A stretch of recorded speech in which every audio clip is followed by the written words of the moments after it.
I would like to thank Rahul for creating this series of learning events. And we were wondering that are we doing right? Because loads of webinars are going on, but the question remains whether we have any alternative.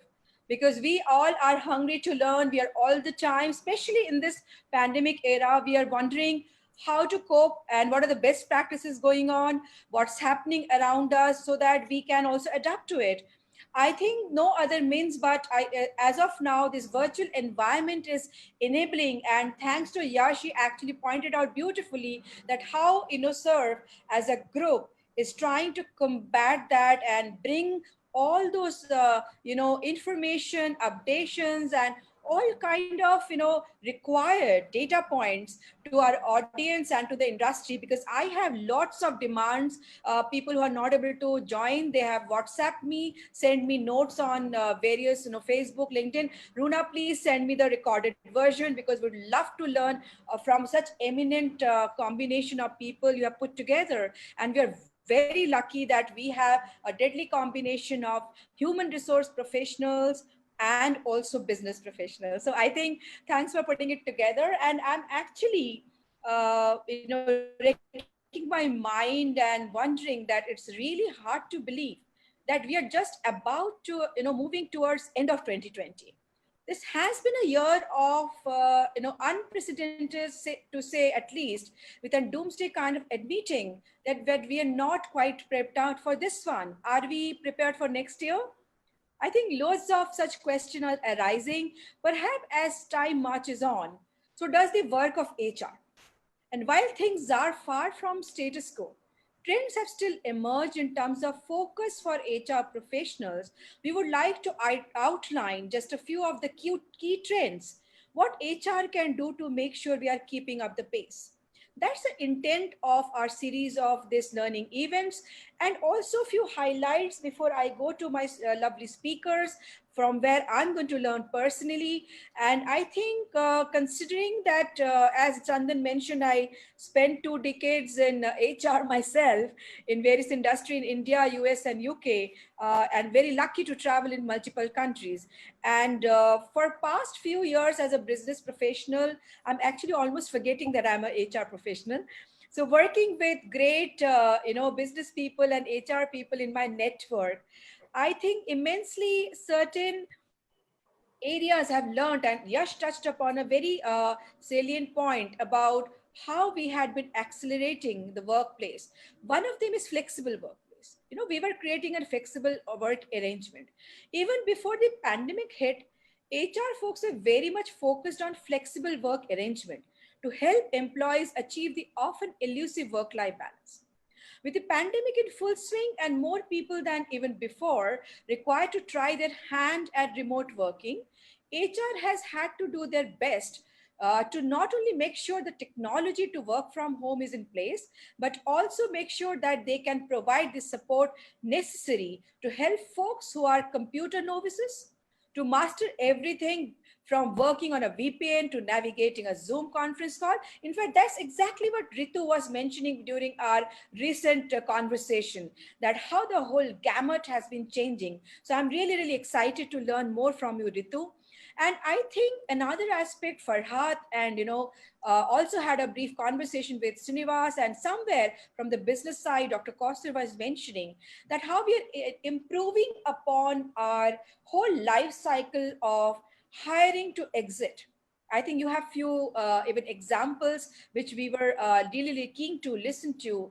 And one of the most obvious function of your HR professional is to identify, hire, and onboard. So I have loads of questions around that. Heading into 2020 to 2021 now, HR professionals had been identifying how to improve these areas. Now, what is going to happen post-COVID? In fact, we're still wondering, are we still in COVID era or are we talking about post-COVID?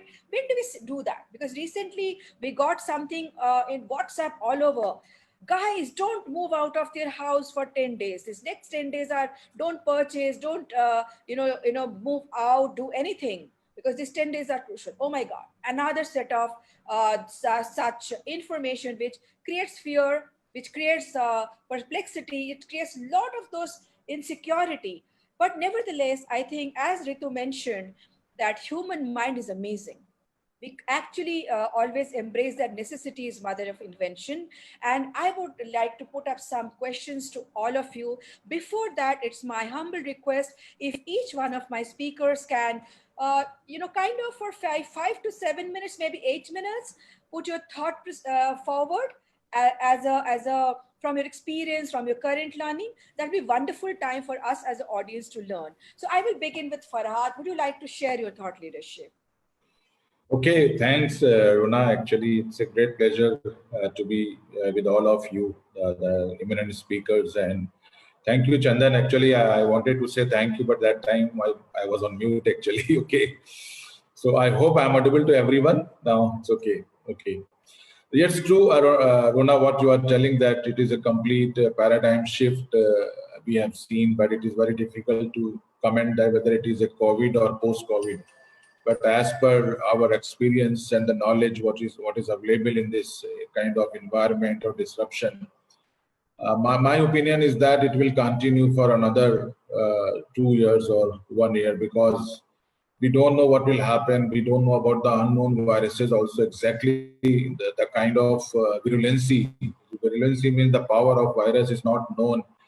That's why you have been hearing that the trial is also stopped now, because the last phase of trial of this vaccine is not successful. So there's a one very, very dangerous sign as far the recovery is concerned, because when we don't know the virulency of the virus, that strength of the virus, then it is very difficult to go for the treatment or to go for the vaccination. Okay.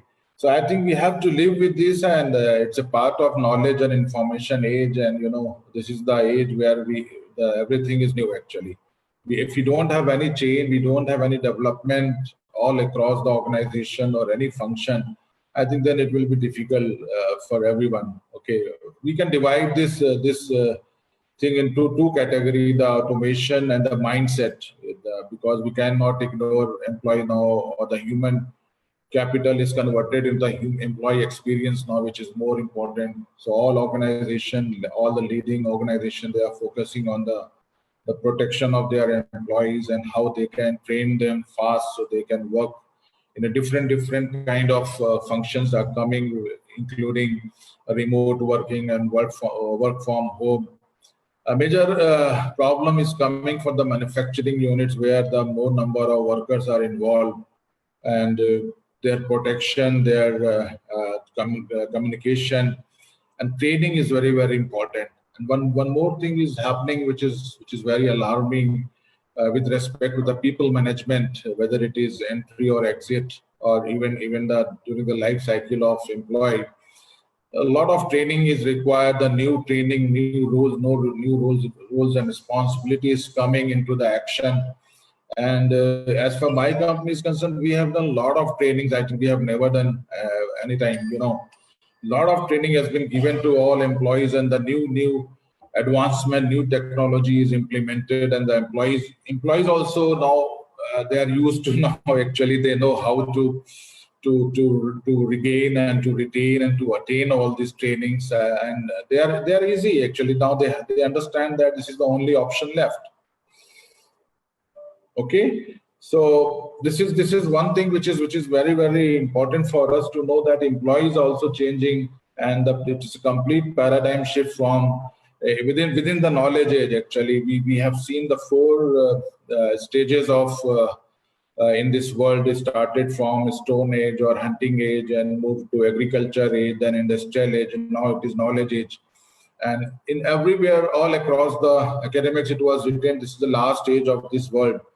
But because of this disruption and this crisis, I think this knowledge age will also be divided into the technology, and the more advanced knowledge kind of thing will be there. I think the scholars will take a call, and they will add one more age, which is not knowledge age. I think it is a more advancement kind of thing, because all technologies and all advancements are failed after this disruption, and the new things are happening all across. So this is my experience, Runa, and if I get time, then I will come again and speak on this issue. Absolutely. I mean, we have definitely a good time and lovely, start with, talking about the evolution process. Here at one, and you're talking about from Stone Age to Knowledge Age. I think I will always remember this salient point you mentioned, and the ease you have brought in your organization from training. It's no longer a push people are getting used to upgrade and upskill. That's beautiful. I have few questions for you, and so excited that few questions have already started coming from audience. Great setting the tone. And yes, from the pharmaceutical industry as an HR, the way you are holding the patent for art, hats off to you. And you know Thank what? You have prompted me to now move to our next speaker. And you. that's I'm going to bring from business side, and I'll come back to you, Farad. So Yeah. thank you so much. And I will move to a very interesting profile of in our panel, Dr. Kauser, who is holding the baton from the front. And there are a lot of conversation we would like to have with Dr. Kauser on the whole gamut of people management, demand and supply in the business. So Dr. Kauser, over to you. Would love to hear your thought leadership. Thanks a lot, Runa. And once again, thanks to you, Chandan, and your entire team for this opportunity to speak about the times that we are passing through. I think this enough has been said about COVID and the entire pandemic. We need to understand this pandemic will get converted into endemic very soon. Now, I don't know whether all of you understand the meaning of endemic or not, because this is more of a medical term. Endemic means when a disease stays in the region where it belongs to or where it has originated from, and it keeps coming back. So while as a medical fraternity, I would say that, and as has been so many studies about this specific disease, that this pandemic may die down, but this will get converted into endemic, and this will continue for many years to come. And it will become just like the way dengue keeps happening, many other diseases keep happening. They come out at a specific time of the year, and that keeps troubling us, but we get used to it. Remember the days when dengue had happened for the first time in our country, and wherever it had happened, it was taken so devastatingly a killer disease. But gradually, we got used to it. And I think similar is going to happen with COVID as well. Now, why this topic has been very interesting for me, which I really wanted to be part of the moment Runa spoke to me about this. I think one biggest area in entire world today, wherever this pandemic has happened, which has got this beating, or which has got this so many questions coming, and that is HR. Imagine in our country itself, there was data which I was seeing a couple of days back. In travel and tourism, 55 to 56 lakhs people have lost their job in the last 3 to 4 months. Now that's immense, guys. And I think that is why it's important that we share thoughts here and we plan the future ahead, because today it may be COVID, it may become endemic or whatever, but tomorrow we don't know what lies ahead. So we need to be prepared for handling the future from human resource perspective, which definitely is going to be there always. And I think these times have also been one of the most trying and testing times for leadership, which I don't know, many people have not been able to think about this, but leadership has come under tremendous challenge. All type of leadership, they have to keep the team together. They have to take a decision about their teams. They have to take a decision about the team cost. They have to take a decision about the overall organization's movement and the profitability and the revenues coming in. So I think this has really exposed those leaders who are made up of very strong metal and those who could not sustain. And so goes about the manpower, in fact, I would say the overall human resources. So if I look around, in many of the organizations, there have been talks about which have been still working, like let's say about healthcare, which has been absolutely working well. But many of the healthcare players, they keep saying we have to shut down a very small unit, or we have to get rid of so many people because of the additional cost and all. But I believe anybody as a human resource who was really doing a good job, who was really being a very productive person for the organization, cannot be shut off. So this also gives a lesson to all of us that we need to be really productive for our organization, and we need to be doing in an organization what it is requiring us to do, what it is wanting us to do. So if anybody who looks at from future's perspective, we must always remain productive towards our organization. We must do justice to what has been assigned to us. Once we do that, I don't think any of the organization which is still functioning, any organization that has shut off, that's a different thing altogether. But any organization which is still functioning, they would have never chucked off their star performers. They cannot get away. So why do we have to depend in any organization for a couple of star performers? Everybody has got the same stage. Anybody can perform. So I believe one is the leadership, and second is a big learning for everybody, right from top to bottom in any organization, that we need to be productive, that we need to be doing the right things for the organization, so that we become an integral part of the organization and we move with the organization only. This is what I would like to say, and I think we have a stage set for a very interesting discussion today with all these star-studded audience here. Thanks, Runa. Over to you. Thank you. And as expected, very directional sharing and thought-provoking points, and HR gear up because that's the business demand. And I think what I could also fathom, that whole context setting was done, that don't stay perplexed, prepare yourself, this is going to stay. And human mind is surely a great platform. If I can talk about mind as a platform, it can do loads of things. It has loads to offer as a basket. So instead of staying put, I think what we are hearing even from HR, and I would like Ritu to now take the turn and share that what efforts had been put to not only look into internal people, external people, the balance. I think loads of things we have to learn from you, Ritu, that how you're managing all the work from Farhad's perspective on pharma to you in a hospital. Please share with us what your experience are and how you're looking into it. Thanks, Runa. Thank you so much for that humble introduction of mine. Though everybody has talked about COVID and its impact on the healthcare industry, I would talk COVID not as a killer, but rather as an innovation generator for all of us. So innovation generator is that we all have a potential to grow. We all have a potential mind to think. We all have an innovative surge in our own careers that we can bring up. However, we have to have that potential to identify that what are the key areas that we need to have an accelerated growth, as Yashwant mentioned very rightly.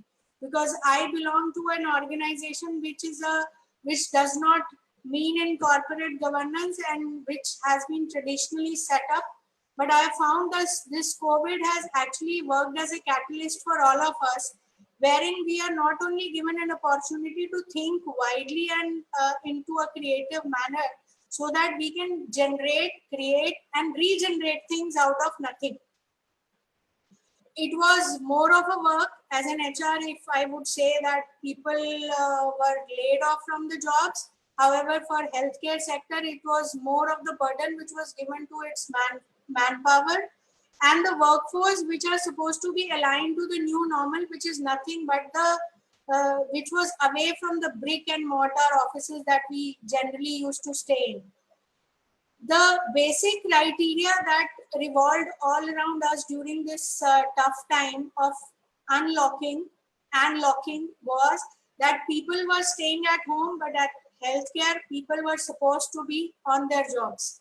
And on their jobs means they were supposed to work a little, they were supposed to walk a little mile ahead, because they were supposed to wear the PPEs which they never meant to be. They were supposed to take care of their personal hygiene. They were more supposed to be equipped using the instruments in a different manner, talking to people in a different manner altogether, and working in a close community which we never had an opportunity to work for. Social distancing became a new normal for all of us. But we were not used to of all these things. Even when I go back home, I was a little more scared hugging my 10-year-old daughter because I might carry infection back home. all these things were not normal for the people who were working for healthcare, and even it is not normal today. However, we are still trying to learn, we are still trying to maintain a particular kind of hygiene so that we cannot have, we cannot be a potential resource for cross infection for others, not even humiliating our own self-esteem by getting onto certain kinds of infectious stages and then carrying it forward to our families also.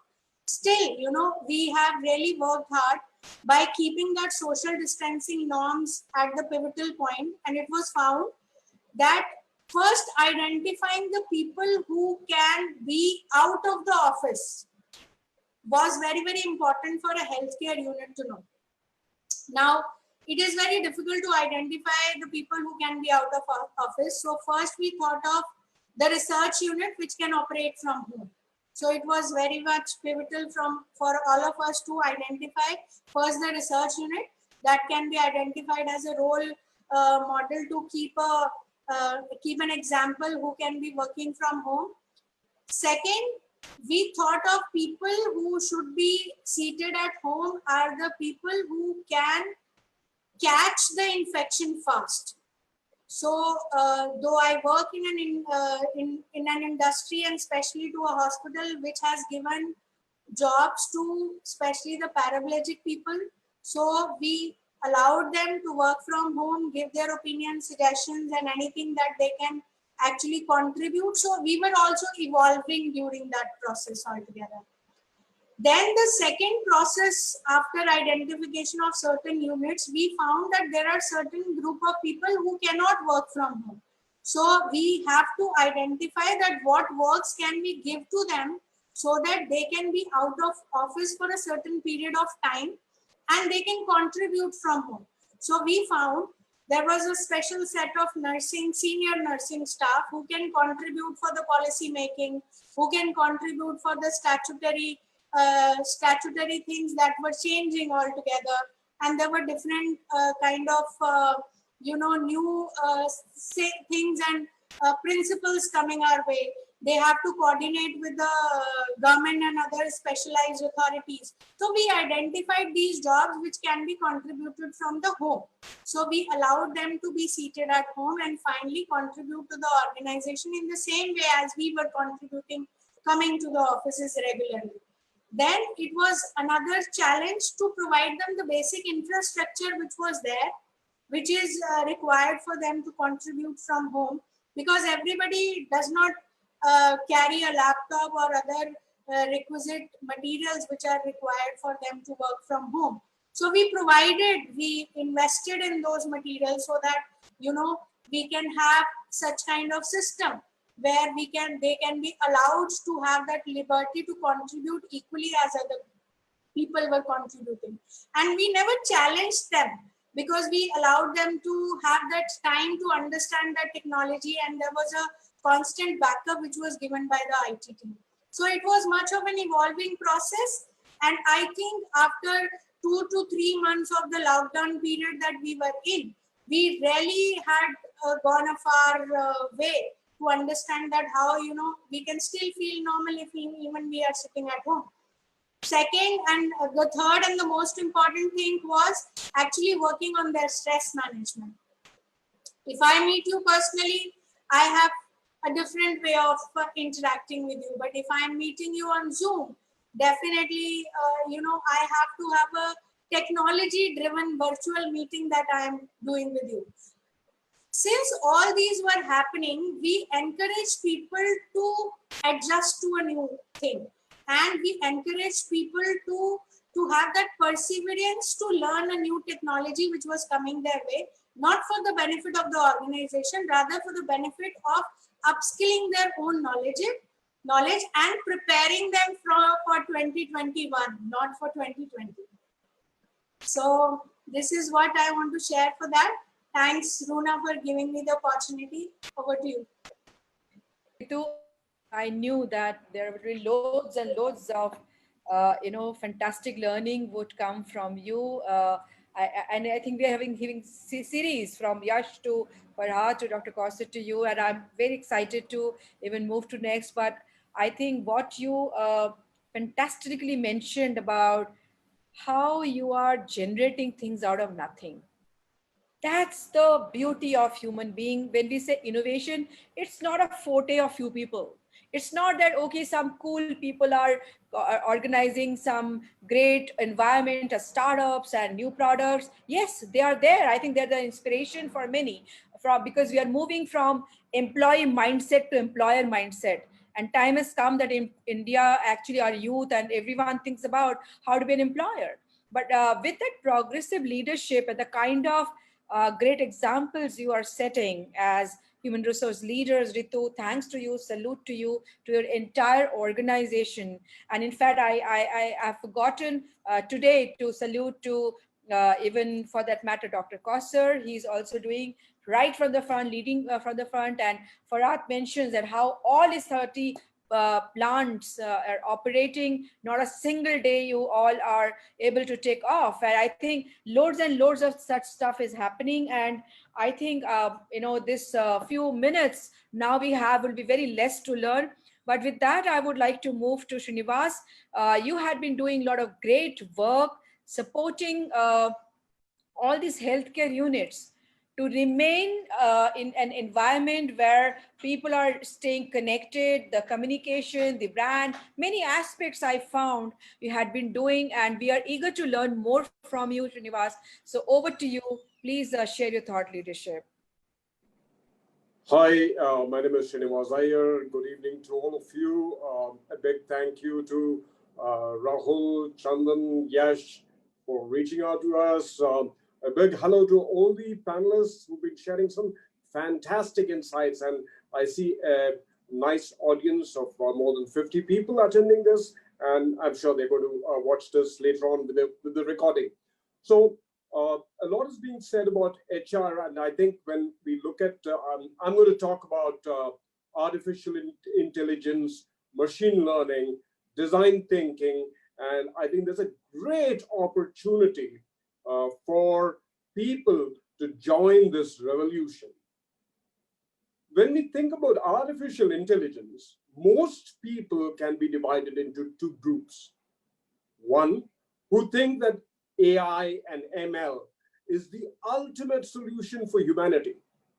And the other who thinks that artificial intelligence is the worst enemy that humanity has created for itself. And so there is this great cusp of an opportunity for people to get into deeper into these areas. We've started an initiative called the Edu Satwa, where we trained people on design thinking and also artificial intelligence, machine learning, edge computing, and so on. The idea is to help professionals and businesses understand and deploy design thinking and AI ML to empower them to solve mission-critical problems, to innovate and to grow. So let me give you a few components about artificial intelligence. We know that it's a big word, it's a big buzzword. IBM Watson diagnoses heart diseases better than cardiologists do, right? We know that chatbots in London are dispensing medical advice as good as some of the finest nurses. Smartphone apps are detecting skin cancer, and algorithms are diagnosing eye diseases better than some of the ophthalmologists. So the question is, with so much of going for AI, are patients trusting AI? And the answer is a big no. And the reason is that it's simple. That every patient believes that he is unique. He's not a stat. He's not an algorithm based. So that's one of the key components. So patients are not trusting. So there is a great need to tell them that every patient, when we are deploying artificial intelligence, we are talking about taking their personal data and using that to come out with the right level of medical solutions. Now that's from the patient point of view. Let's look at it from a doctor's point of view, and find out if doctors believe that AI is going to be great. Some of the forecasts are 90% of hospital routine is going to replace what 80% of doctors do. So there is again a certain level of distrust on what is AI going to replace. And I'm going to talk about 3 areas where doctors play a key role. One is prevention and the wellness industry.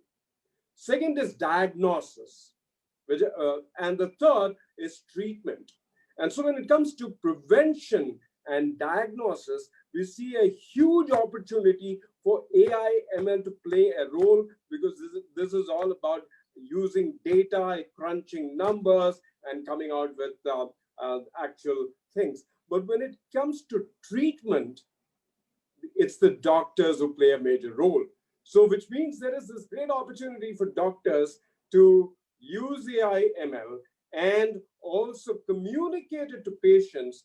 That data can be crunched beautifully in their favor to deliver better treatment protocols. That's as far as the AI is concerned. Let's come to design thinking. So we're working with a group of architects who look at how can they use highly localized material. How can they bring nature inside hospitals? They call it the lens. They call the formula as lens, and they are working extensively with hospitals. Now, that's the big idea. Can we have beautiful sunshine coming into hospital rooms? There is also this opportunity where shared ICU is now being converted to private ICU in such a way, and the result is that there is 50% reduction in hospital infections. So all these can play a great role, and that's the wonderful opportunity. And then we need loads of talented people to get into it and interpret this effectively. Thank you, Srinivas. What an amazing set of direction and encouragement, because when we are talking about this digital space, which is inevitable now, it's no longer the luxury or some sectors, usefulness. I think it has become part of our life. I mean, we didn't realize, I think the way Yash talked about the speed, the acceleration. I think even for that matter, people at home in a domestic space are realizing that they have no luxury to say, yeah, I will remain in booking cars or WhatsApp chats. Now it's better that I also start meeting my family through web calls. So teach me Microsoft Teams, teach me Zoom calls. I think the whole gamut of changes are impacting our way of life, and the way you brought it, my God, I think you actually reminded us, Srinivas, that few things we always learn from social media. So we saw that how robots are taking charge in hospitals, and how even distributions of medicines, food, to protect their folks, who are working, and maybe giving some kind of a respite to our doctors and nurses and all the help we get from our healthcare industry. I think that was an amazing learning, Srinivas, from you. And I am big fan of design thinking myself. In fact, I teach. Another side which probably Chandan dropped out of his list because I think there's a lot to say is that I'm an academician too. I have completed my PhD in corporate education for leadership, and I teach analytics and design thinking.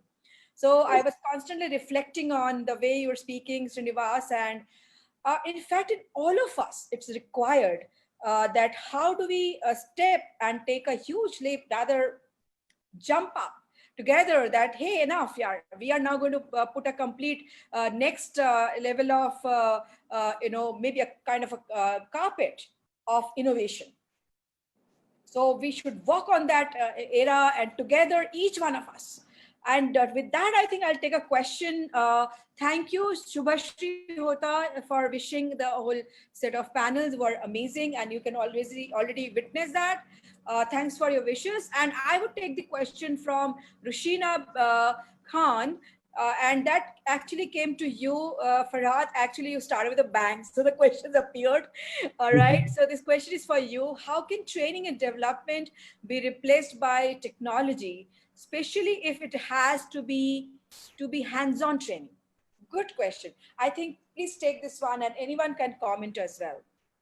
Yeah, actually, this cannot be done. The training and development will always be there, and we are finding difficulties while implementing now after this COVID, especially at plant level, where the people, the operators are doing shop floor kind of training and all. So where we are keeping all the guidelines of social distancing, and then the total process of mentoring and coaching is also changed. Now we have more and more training and development. Which my reply to the person who asked this question. Actually, it cannot replace. Actually, once we have this endemic, whatever pandemic is there, I think we can see the lot of training and development processes are coming into the market, and every day we are getting a lot of new innovation in training and development. But hands-on training will also continue, and it is also shaping a new kind of approach also. Even we cannot ignore the probation or training module of the employee life cycle, which is there. So it is innovation, and this area also will be taken care, and it is also shaping well. The training and development and hands-on training is continuing. But it will take some more time to develop more and more new kind of methods and methodology to be implemented in different sector of the corporate world. Thank you so much. Ritu, would you like to comment? Yeah, Runa, I would like to add on to it, because we faced this problem while we were supposed to train on donning and doffing of PPEs. So it was a big challenge which was put in front of us while we were supposed to train the entire nursing staff, technicians, and the respective doctors, because the emergency surgeries were always on. So we took a special method to identify. First, we started taking the, personal trainings, but we thought that it is not going to go a long way, because in order to teach the entire set of doctors, nurses, and technicians, it is going to be really heck lot of work, and it is not possible. And flouting the norm of social distancing, it is not going to be viable for any one of us. So what did we do? We made short videos out of that. And we made videos with the people who were making faults in donning and doffing of the PPEs, which was the general mistake that people do while donning and doffing. So we started rotating all those videos on the WhatsApp of the people, and then we made a pre-test and a post-test based on those videos. And then we connected to those people personally that you have to attend to these pre-test and post-test. And we found that the donning and doffing, you will be surprised that so far, the people who are attending to COVID duties, none of them has become positive so far. Very good. So it is a new kind of achievement. Maybe, they really did it so well. They were so concerned about their own health. However, I feel that this learning mechanism also played a major role in this technology period. Fabulous, fabulous. I think more I'm listening to all of you, I think I'm getting overwhelmed, because it's personal learning happening, and I'm sure our audience directly who have logged in here, and also through our Facebook and all the streaming Digital HR is doing as live. I'm sure there's a great learning, and with that, even if it's a mix of HR and business flavor. But I remember Dr. Costa talking about, Runa, let's even discuss something from HR strategy, demand and supply. So I picked up demand and supply part earlier, but this question from an academician, there is a lady, Sharanika. So Professor Sharanika might be in her journey of research, and I think perspective from both business and HR would help to give her some insight. So I'm going to read out her question, and she's written, "Good afternoon all. I'm a research scholar doing study on competency mapping on nurses and their skill development. So in this situation, how to improve the competencies like all types of, including clinical and non-clinical, and also how to improve job performance by competency mapping. Dr. Kausar, would you like to attempt this one? Yeah, absolutely. I think this is not only important for nursing, I would say this is important for everybody. And as we look at the current scenario, the future manpower planning has to be very, very strategical. And this has to be an ongoing process that we need to keep evaluating the competency of each person, maybe within 6 months time, within of course an yearly time, which we do as an appraisal as well. But I think the yearly appraisal will go down very soon, and it has to be, it may not be linked to the incentivization only, but there has to be reappraisal process in between as well. So because that helps you to understand who is going with the organization's ethos and who is not. So competency mapping will have to be devised in a very, very broad manner, in fact. And when it comes to nursing, it becomes, in fact, a little easier because the patient outcomes is a very, very important indicator about whether the nurse is appropriately trained or not. Now, for example, a patient feedback coming about a nurse that I was not given an injection appropriately. So that means it clearly shows that that specific nurse needs some hands-on training on how to put an injection. In the similar way, now here I believe we will have limitation of looking at competency mapping for nursing, at least only from physical touch, only from physical explanation about how they are dealing with the patient. It cannot be through AI, it cannot be through any other system, because they have to deal with the patients hands-on. They have to touch the patient, they have to feel the patient. So it can be either through a doctor, how the doctor feels the nurse who is doing specific care of a patient. Is that as per the metrics, nursing metrics or not? Or it has to be as per the patient who is giving a feedback that how the patient was treated from a nurse perspective. So I think these two angles can continuously keep us telling how our nursing is performing, and their competency metrics can be constantly evaluated. Thank you so much. I think it was very, very useful, and thanks for guiding our audience and us. Ritu, would you like to comment? Because you're also in the same area. Yeah, Dr. Kausar has lucidly pointed out, like, you know, what are the competencies and how really we need to work upon it. I was mesmerized by one competency which we always used to identify during our appraisal system, which was working under stress. So I actually got to know what is working under stress during this time only.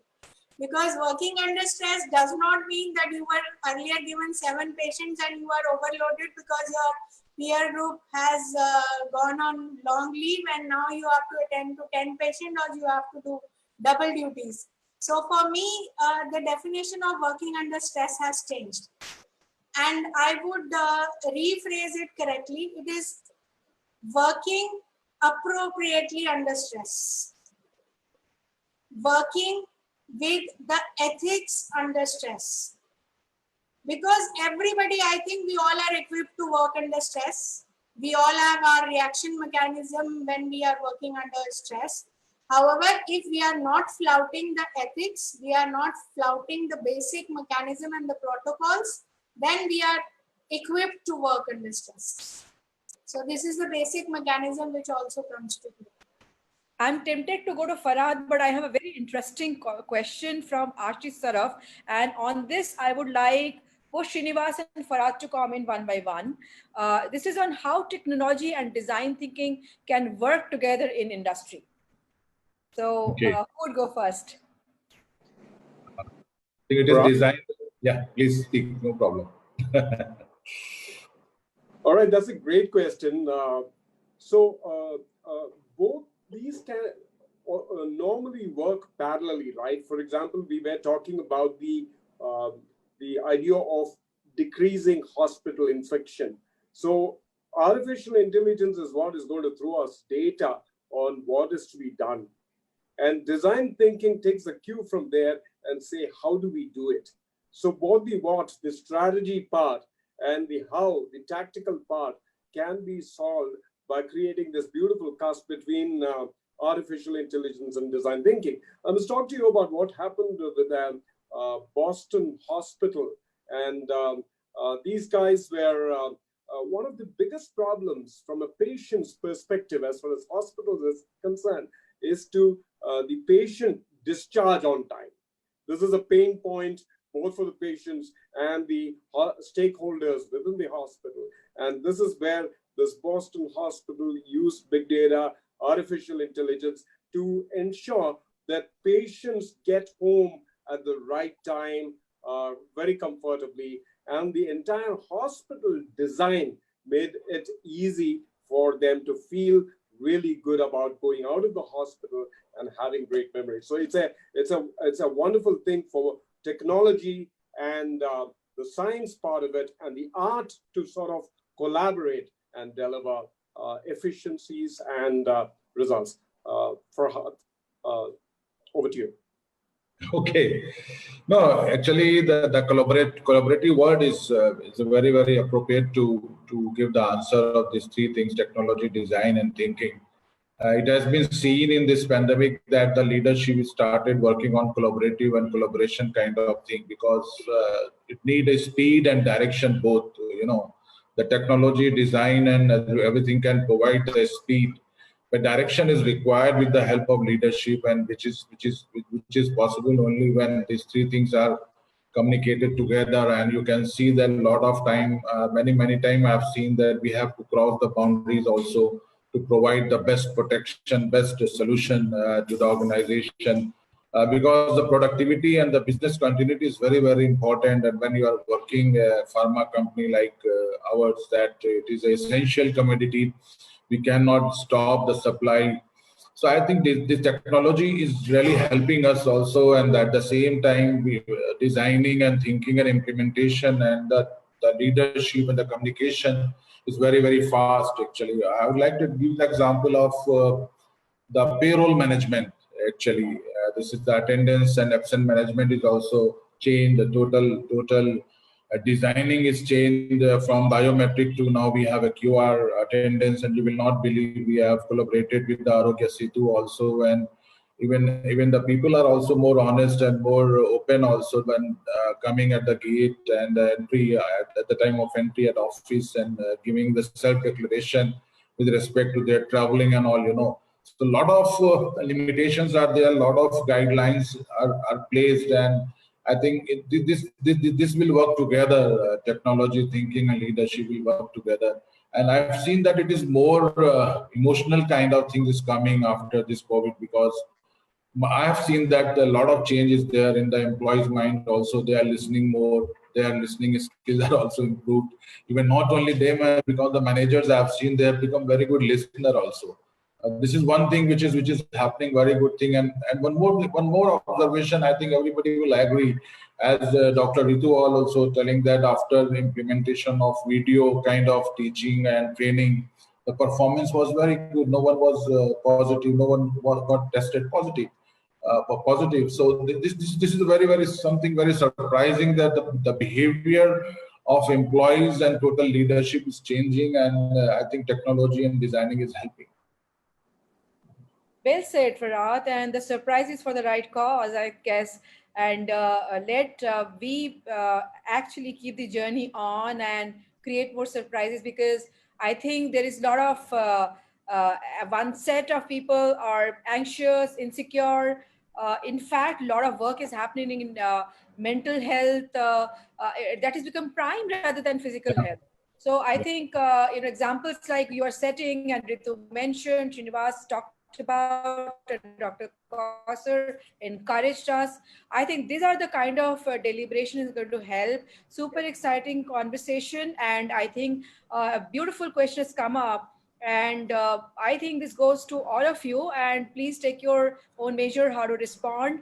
Dr. Pallavi Roy is talking about, how can we as doctors help our HR departments during this stressful, I'm so sorry, pardon me. I think because of my internet thing, I couldn't read at that I was surprised to read that word. So I'll repeat.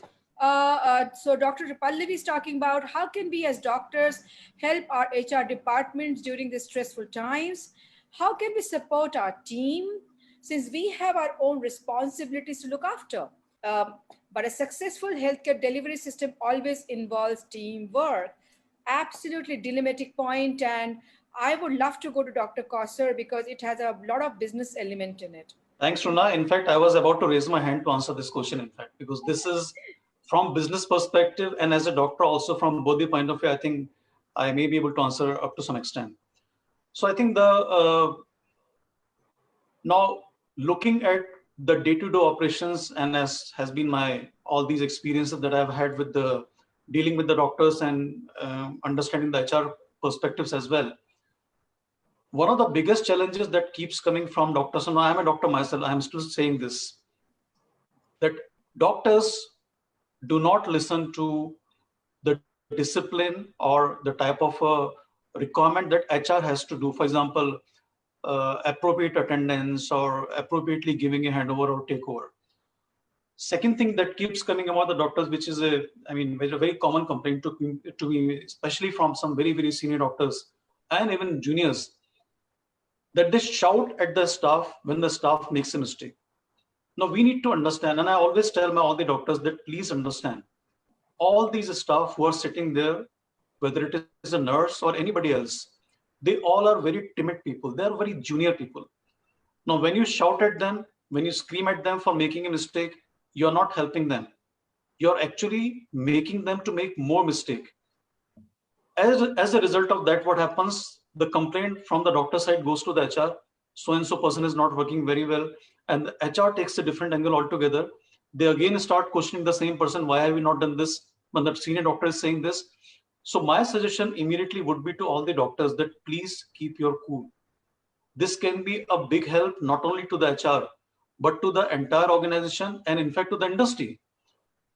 If our people who are working with us, who are supposed to follow our instructions, if they are helped to do the instructions, follow up appropriately, rather than shouting at them, rather than screaming at them, I think the result can be much better than what we expect from them. So I think this is one thing where I appeal to all the doctors who are listening, and I say this again, as a doctor myself, having been on both the sides, I have been a clinician myself, and now I'm managing the businesses as well, that I think we need to look at this aspect.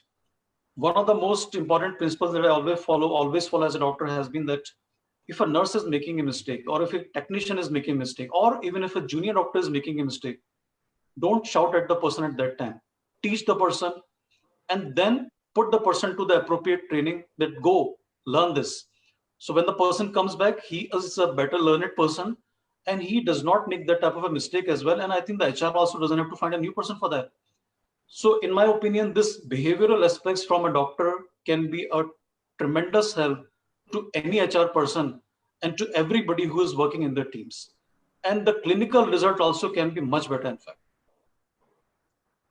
Thank you. I am tempted to go to this, in this case, demand-sided HR from business, but I will hold on to my, curiosity because an excellent question has come up from Dr. M. Wasim Ghori. And this question is, what will be the role of empathy and intuition in healthcare delivery, given the digital transformation of healthcare ecosystem? Beautiful question. And I'll go to Srinivas, and I know all of you would like to answer. So Srinivas, first from you, and let's see whether we have time to get response from everyone.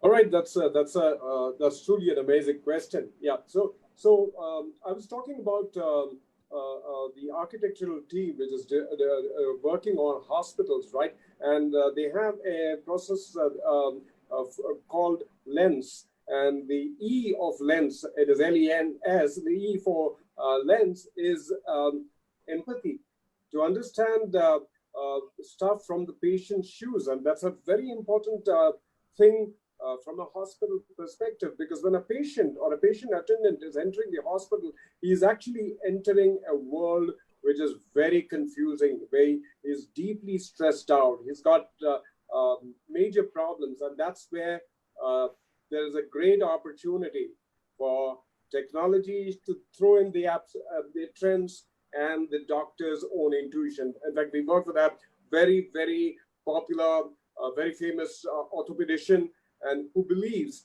that a great amount of care can be delivered with human touch.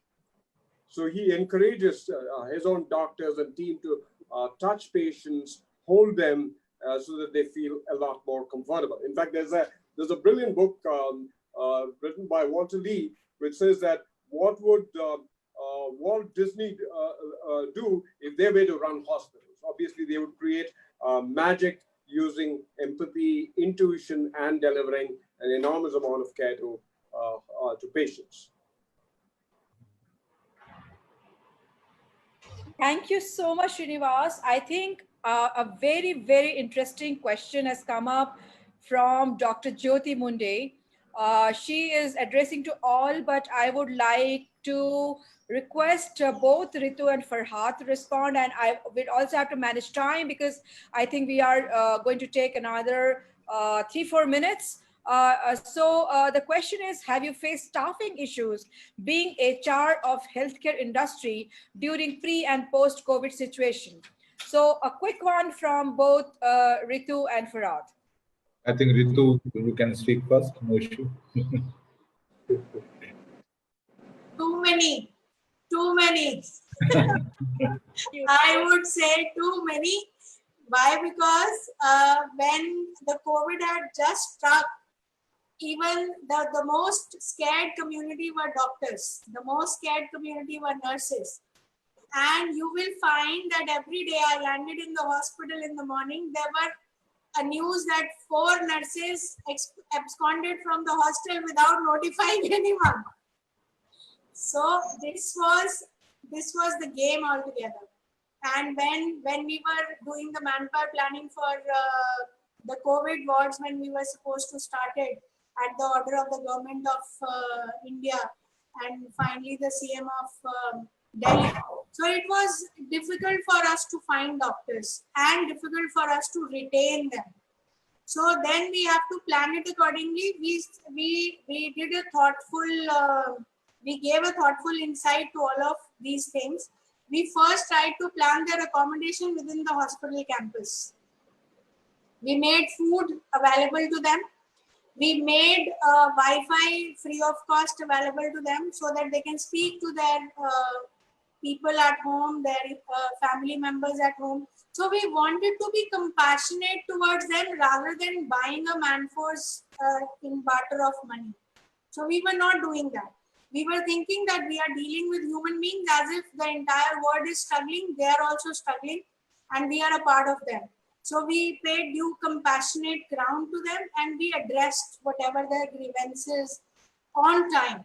Even at night, if somebody would call me at 12 o'clock in the midnight, I would still give a patient hearing to him and try to sort out the next day when he comes to the office. So this is what we did, actually. Thanks, Ritu. I was wondering whether, because Sachin, who is Akash Healthcare head HR for the Akash Group, would be worried the way you're talking about hiring and nurturing doctor. So Farhat, I have one more question. So you have an option of answering to the one Ritu answered, but I think let's do justice to Dr. Ramakrishna Kalapathy. He's talking about, that when finished my COVID duty in Mumbai and came back to my health science college in Shirdi, I was treated like an untouchable, even after my quarantine period was over for me. So if you being, managing 30 plants and plus people and corporate and so many, what is the message you would like to give to Dr. Ramakrishna and alike? No, this is a problem actually. After this COVID, the staffing has become a more advanced kind of thing. The same problem that when suppose if we are hiring one person is coming from different states, crossing over, then the new rule for the quarantine is applicable, and then you will find that hotels were closed. You have to have some kind of accommodation because these guys they are away from their hometown and they're joining we have plants all across the India, different locations. So quarantine, after having quarantine, then we have to plan their induction, and our induction is also virtually done. But this is the major issue when the person is already coming from different states and traveling, and facing this kind of guidelines, quarantine, and it is difficult for staffing. And definitely, nowadays the people are very scared, when somebody is coming from new place, so it's very difficult for them to have interaction or communication. So we have to set a lot of new norms with respect to the staffing. Even the interview process is changed now. Even the important position and critical position also we are closing on WhatsApp or Teams, like we are talking today, Zooms and all. So this is something, and sometimes we have to ask applicants to stand up and show full complete body also, that we want to see that how they are looking at, sometimes we have to ask their question, the BMI and all, because 101 thing is not possible now. And pharma is one sector where always we need this recruitment and staffing is on, and we need requirement also. But luckily, I would say that we never had any problem with respect to the manpower and all. But definitely the procedure and the way we used to have is changed totally now. And we have advanced technology, we have advanced remote kind of interview process and all. But all the processes are intact, but the method is changed actually. Excellent. I think the time passed and we didn't realize that we are already at 6:25, and 5 more minutes would take us to concluding the session. As we all know, time is important. Let's respect time. I was so eager to get your last few parting comments. I guess if you can use one line as an inspiration to our audience, because today's session is one of the most vibrant and very high level of learning in my capacity of a moderator and a speaker in webinars.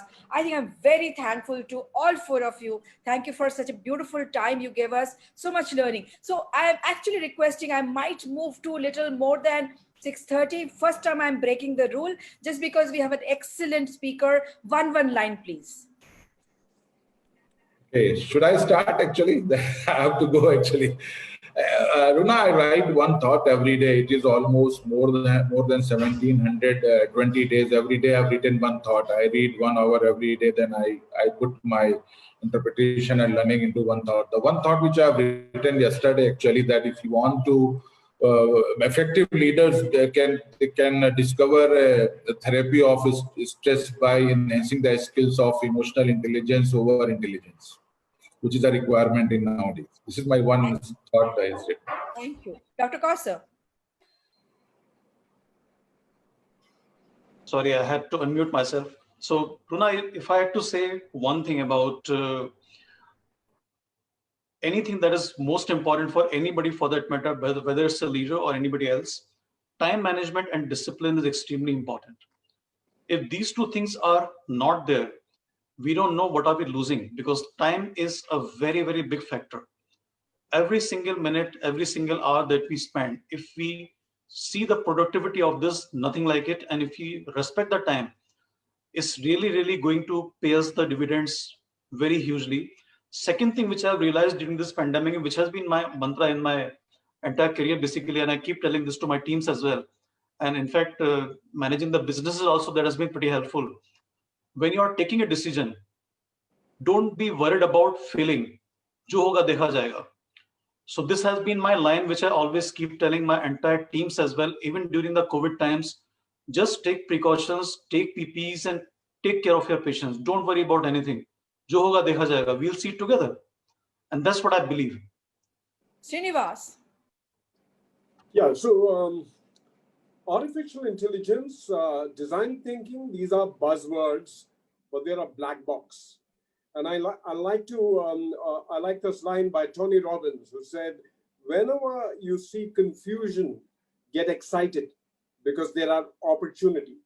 And the opportunities are great because we can create human-centered solutions at scale. And that's a fantastic way of reaching out and helping mankind. Beautiful. Ritu. This pandemic allowed me to learn about the preciousness of life. So I would actually discuss about, life is really precious. So first, pay respect to the dignity of life. That is your life, my life. and then pay an equitable respect to somebody else's life. Value creation will come on its own. And the time is fleeting. We would not live till eternity. So this is the time to gear ourselves, pull up our socks, to have that mission to be completed for which we are born on this earth, which is nothing but value creation for the society. That's it. Excellent. Normally, I thank my panelists. This time, I'm going to give a big salute to all four of you for the amazing work you're doing in this industry and amazing thing you're going to do more. Please, take our salute, our great gratitude towards you and your industry. So over to Chandan, and thanks to everyone. Thank you. Yes, what a wonderful session, I must say, Runa. And thanks to you, you have done the justice to this panel. Lovely moderation by Runa Mehta. So thumbs up to you as well. And thank you so much, respected panelists, so that you, from this busy schedule, and especially from the HR community and the healthcare community, you have scheduled your precious time. And you thought that this panel discussion should be addressed. People must be aware of what are the kind of challenges the HR people are actually facing through, especially when the business is at one hand and healthcare is at one hand. And there are many panelists in this session also who are actually, balancing both the phase of business as well as HR. So we empathize and have deep respect for the kind of work which you have been doing. It has been very challenging, and it has been very challenging every day for, in fact, the HR community. And the COVID has actually accelerated, which many of the panelists have also agreed on. They have accelerated the innovation and technology adoption. And hospital has become, home for many. I can understand the words coming from Ritu and Dr. Kaushal, that the home has become for many, including the doctors, nurses, other health staffs, and even for the HRs. So in the wake of this unprecedented calamity, the medical community, including the HRs, doctors, nurses, and medical staff, are actually the true frontline warriors. We respect your work, and we actually salute your dedication which you have for this industry. Thank you. Thank you so much for joining us. And before just leaving, I would like to the host to show me a slide on. So this is a wonderful session which we are coming just a day after, that is on tomorrow. This is on HR reckoning, the transformation and budgeting of the people who are interested in budgeting and finance. We have Mr. Vishal Thakkar, who is going to give a free webinar. The time slot is from 3 p.m. to 4:30 p.m. Digital HR, which is the leading community of HR, community of HR, is going to host this program. We'll be talking on the analyze data and employee performance and know its utilization. Be well prepared to allocate the funds quickly in various sectors. Tips to allot funds to employees, improve their well-being. I would like the host to kindly also share the joining link in the chat box, so that I may request the attendees and the speakers today, if they schedule their time again to attend this session, if this interests to you. So thank you so much again to Runa and all the lovely panelists over here. Thanks for joining us.